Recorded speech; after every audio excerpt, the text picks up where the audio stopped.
তেখেত আমাৰ মাজত কায়িকভাৱে নাই, গতিকে ৰঙালী একেবাৰে ৰং বিৰঙী হৈ থকা নাই। তথাপিও জুবিনদাই কৈছিলে যে সময় গতিশীল, সময় গৈ থাকিব, সময়ৰ লগত আমি চলিব জানিব লাগিব। গতিকে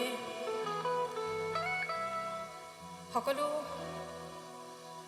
সংগীত শিল্পীয়ে হয়তো অনুষ্ঠান কৰিব নিজৰ কাম হিচাপে, আৰু মই এটাই অনুৰোধ কৰিম সকলোকে যে জুবিনৰ গানবোৰ যাতে ভালদৰে পৰিৱেশন কৰে সকলোৱে, কাৰণ আমি জুবিনদাক সংগীতৰ মাজেৰে, গানৰ মাজেৰে, তেখেতৰ সৃষ্টিৰ মাজেৰে জীয়াই ৰাখিব লাগিব।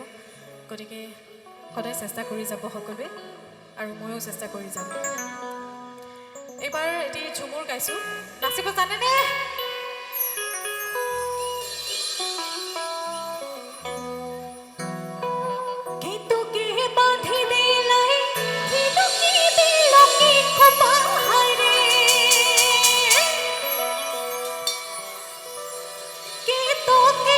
চুরি